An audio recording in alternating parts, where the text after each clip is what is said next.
Chapter 6. Water is Emotion. I found him by the river. Bombadil sat on a rock, eyes closed, bare feet in the current. He wasn't meditating. He was listening.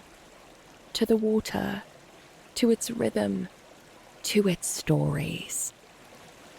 "Sit," he said, without opening his eyes.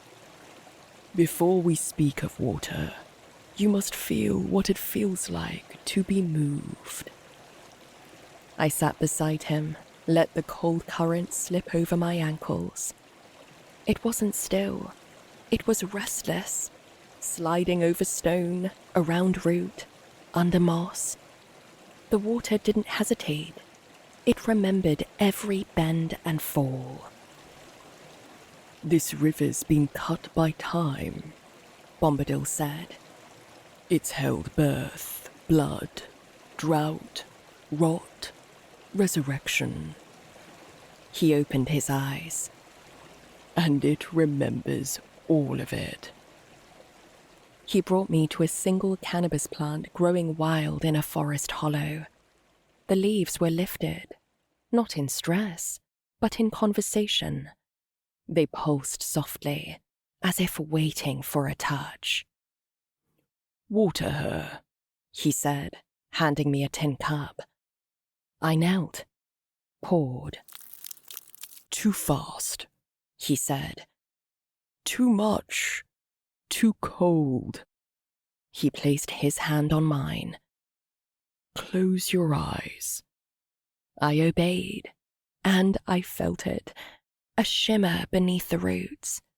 The soil accepting, not demanding. The plant receiving.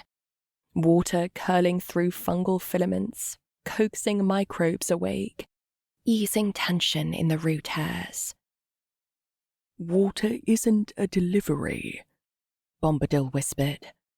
"It's a conversation, a touch, a question." He guided me into stillness. "She doesn't absorb it all at once," he said. "She listens to what's offered, takes what she needs, releases what she doesn't." Then he reached into the soil, pulled a clump between his fingers. "This soil holds her mood, how she felt yesterday, what she survived last week." He paused. "Would you like to see what she remembers?" I nodded. Bombadil touched the stem, and time fell away. I saw rain, not gentle, a flood. Water rushing over roots, compacting the earth. Oxygen vanishing. Leaves drooping, not from thirst, but from panic. Fungi shifted. Some died. Some turned aggressive. The plant withdrew, curled inward. But she didn't quit. I watched her push fine new roots once the water receded. Thicker stem, broader fan leaves. She carried the memory, but not the wound. When I came back, my breath shook. "She doesn't forget," Bombadil said. "She adapts." We moved to a field of wilting plants, dry, leaf tips curled, soil hard. "They're not just thirsty," he said. "They're numb, forgotten too long. They stopped asking for help." Then to another tent, wet, suffocating, roots rotting in still water. No breath, no pull. "These," Bombadil murmured, "are smothered by love." That night, by firelight, he brought out a small bowl carved from driftwood. Inside were 3 drops of water. "This one," he said, "is rain caught in the highland mist. It carries memory, This one, tap water, forced through pipes, dead, scared. This one, He paused, almost reverently. was gathered under a full moon from a spring that no longer exists. He passed me the bowl. The water glowed faintly, though the fire didn't reach it. There was a spring, He said. hidden in the mountains. Its water healed leaf curl, reversed mold, rooted clones in silence. He leaned in. They built over it, paved it, said they could synthesize it in a lab. He shook his head. But water that's been heard can't be duplicated. He handed me a flask filled with still water.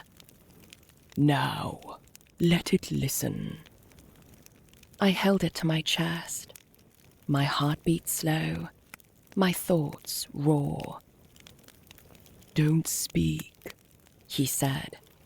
just breathe. Let the water hear who you are. I felt it change in my hands. Warmer, softer, tuned. Then I poured it, slowly, into the base of the plant. Don't water a schedule. Bombadil whispered. Water a moment. We sat beside the plant as dew formed on her leaves. She doesn't want you to fix her. He said. She wants you to feel what she feels. He placed his hand on her stem, then on my chest. She reads your touch, your pace, your tension. Water too fast, and she flinches. Water without presence, and she closes. But show up with nothing but care, and she'll open. He smiled at the plant. Light tells her when to grow, but water lets her say how she feels about it.